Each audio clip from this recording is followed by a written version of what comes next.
ओम श्री सीतारामाभ्याम नमः। भगवान श्री राम ने माता सीता को आज्ञा दे दिया, चलो मेरे साथ वनवास।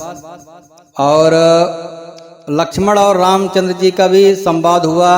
अंत में राम ने लक्ष्मण को भी आज्ञा दे दिया और बोला कि जा करके अपने माता जी से आज्ञा लेकर के आओ, सुमित्रा से। तो जब लक्ष्मण जी पहुंचे माता जी के पास और सारी कथा सुनाई कि ऐसे ऐसे पूरा कांड हुआ, कह के इन्हें वरदान मांग लिए दो और सुबह हम लोग को निकलना है। तो उनका चेहरा सहम गया दुख के नाते सुमित्रा जी का, और उन्होंने बोला कि कैकेयी ने क्या घात लगाया है। तो लक्ष्मण जी को लगा अब तो काम गड़बड़ है, शायद माता जी आज्ञा ही नहीं देंगी।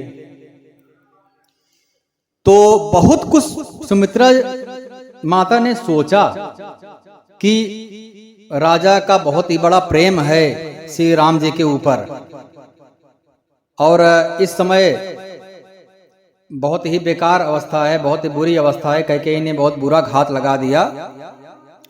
और यह कुसमय है, अगले दिन ही रामचंद्र जी का राज्याभिषेक होने वाला है। ऐसे ही समय ही पूरा परिवर्तन हो गया। तो सुमित्रा जी कितनी बड़ी बुद्धिमान थी, सोचना पड़ेगा। यहाँ पर बुद्धिमत्ता पूर्वक निर्णय लिया। फिर क्या कहती हैं, गोस्वामी तुलसीदास जी ने बहुत ही सुंदर वर्णन किया है, और सुमित्रा जी की बखान करना पड़ेगा यहाँ पर। बहुत ही सुंदर निर्णय लिया। अवध जहां तहां राम निवासु, तहाई दिवस जन भानु प्रकाश हुआ। जहां पर मर्यादा पुरुषोत्तम राम जी रहते हैं, जहां पर ही निवास करेंगे वही अवध है, वही अयोध्या है। चाहे वन में हो या फिर यहाँ हो, क्या फर्क पड़ता है। राम जी जहां रहेंगे वही अयोध्या है। तो शायद यहाँ पर अब अयोध्या नगरी जो उसका नाम पड़ा, वहां का स्थान का इसीलिए पड़ा होगा कि यहाँ पर राम जी आने वाले हैं, इसीलिए उसका नाम पहले से ही विधाता ने अयोध्या रख दिया है। और राम जी वन में जाएंगे, यही सीता जी ने भी कहा था कि जहां पर भगवान राम रहेंगे मेरे लिए वही जंगल ही मंगल के समान है, वही जो पहाड़ रहेंगे वो मुझे अयोध्या के नगर के जैसा मुझे लगेंगे, और वहां का जो कंदमूल फल मुझे राजभोग के जैसा लगेगा। वही सुमित्रा जी समझा रही हैं कि जहां पर राम जी हैं वही अयोध्या समझो, क्योंकि सूर्य का प्रकाश जहां रहता है वही दिन रहता है, वही दिन समझो। और रामचंद्र जी सूर्य हैं, सूर्य वंश के प्रकाश हैं। जहां वो जाएंगे वही दिन होगा, अर्थात वही अयोध्या होगा। क्या बात, बहुत सुंदर। जो पै सी राम बन जाहि, अवध तुम्हार काज कछु नाहि।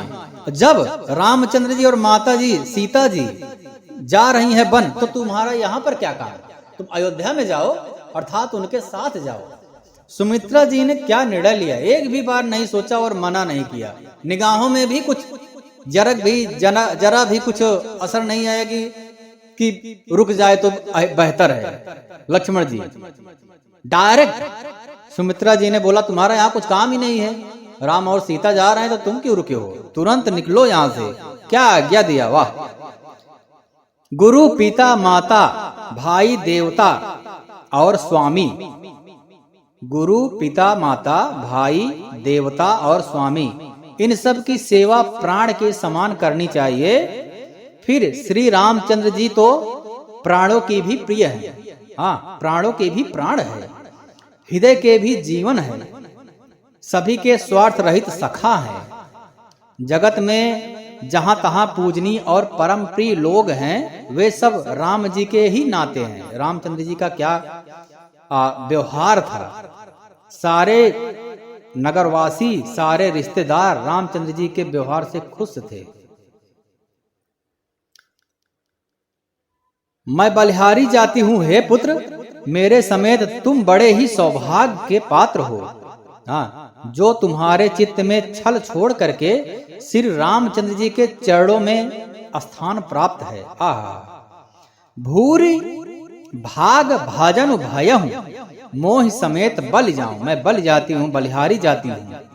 क्योंकि तुम चाहते तो रुक सकते थे, तुम्हें कोई बोल भी नहीं सकता था, लेकिन तुम्हारा श्री रामचंद्र जी के प्रति इतना अपार श्रद्धा है, वो भी निस्वार्थ। इसके लिए मैं धन्य हूं कि तुम्हारी माता हूं। संसार में वही युवती स्त्री पुत्रवती है जिसका पुत्र श्री रघुनाथ जी का भक्त हो। नहीं तो जो राम से विमुख हो जाता है वह तो बाज ही, उससे तो अच्छा बाज ही अच्छा था। हाँ, यदि पुत्र ही नहीं होते तो अच्छा है। यदि पुत्र रामचंद्र जी की सेवा कर रहा है वही पुत्र सौभाग्यशाली है। तुम्हारे ही भाग्य से श्री रामचंद्र जी वन को जा रहे हैं। हे तात, दूसरा कोई कारण नहीं है। संपूर्ण पुण्यों का सबसे बड़ा फल यही है कि श्री सीता रामचंद्र जी के चरणों में स्वाभाविक प्रेम हो। आहा, बहुत बड़े पुण्य का उदय होता है जब बोला गया है ना, बिनु हरि कृपा मिला ही नहीं संता। भगवान की बिना कृपा के संत नहीं मिलते हैं। क्यों? क्योंकि संत यदि मिलेंगे तो संत भगवान से मिलने का मार्ग बताएंगे, और उसी मार्ग पे यदि चलते रहेंगे तो भगवान के दर्शन हो जाएंगे, भगवान की प्राप्ति हो जाएगी। जैसे संत ने ही नारायण नाम रखने के लिए अजामिल ने क्या किया था, संत के कहने पर अपने छोटे पुत्र का नाम नारायण रख दिया था। तब जाकर के वो अजामिल को भगवत प्राप्ति हो गई। तो वही बोलते हैं कि अब यहाँ पर माता जी बोल रही हैं कि पुत्र वही सौभाग्यशाली है। अपने पुत्र के नाम के कारण यह अजामिल का उद्धार हो गया कुल मिलाकर के, और पुत्र के नाम का जो निर्देश मिला संतों से ही मिला। उसी प्रकार से यहाँ पर सुमित्रा जी बोल रही हैं वही पुत्र बड़ा भागी है जो राम और सीता के चरणों में अनुराग हो जिसका। अगर अनुराग नहीं है तो उससे अच्छा तो पुत्र ही ना हो, बाज ही रहूं मैं। तो कितना सही है, यहाँ पर डायरेक्ट परम ब्रह्म के चरणों में अनुराग के लिए कौशल्या जी पहले से ही बता दे रही है कि पुत्र वही होना चाहिए। तो आपने बहुत ही अच्छा निर्णय लिया है। और बोलती हैं, आज्ञा देती हैं, राग रोष ईर्षा मद मोहू जन सपने हूं इनके बस हो हूं। हाँ, राग रोष ईर्षा ये सब मद मोह ये सब के बस में सपने में भी मत होना, और निस्वार्थ मन से विकारों को त्याग करके सच्चे मन से, कर्म से, वचन से श्री सीता रामचंद्र जी की सेवा करना। वाह, क्या बात है, ऐसी माता होना चाहिए। अभी कलयुग की माता कैसी है, एक संत बता रहे थे कि यदि पुत्र श्रीमद् भागवत उठा ले या भागवत गीता उठा ले और पेरेंट लोग देख ले कि ये तो 2-3 दिन से लगातार पूजा कर रहा है, तो उसको बोलेंगे नहीं नहीं तुम जाओ खेलो, कहीं ये घर द्वार छोड़ करके संत न बन जाए। तो माता पिता भी कलयुग के भी ऐसे हो गए हैं, माया मोह में फंसे रहना देना चाहते हैं, और फंसने के लिए ही बोलेंगे भी। ये नहीं बोलेंगे कि भगवान की पूजा करो और इस जन्म में ही मुक्ति पालो। जन्म जन्म अभी मनुष्य योनि मिला है जिसमें बुद्धि और विवेक है, जिसमें समझ है कि मुक्ति हम लोग पा सकते हैं। बाद में तो हम कुत्ता बिल्ली गधा जानवर बन जाएंगे तो भोगते ही रहेंगे, उसमें तो समय बोलते हैं ना, मनुष्य जन्म बहुत ही कृपा से मिलता है। आज्ञा पा करके लक्ष्मण जी ऐसे निकले सिर नवा करके माता जी के, जैसे कोई हिरन हो और उसको जाल में फंस गया हो और किसी कारण बस और जाल से छूट गया हो, छूटने का मौका मिला और छूट गया, छूट के कैसे भागेगा, उसी प्रकार से लक्ष्मण जी सिर नवा करके फटाफट निकले।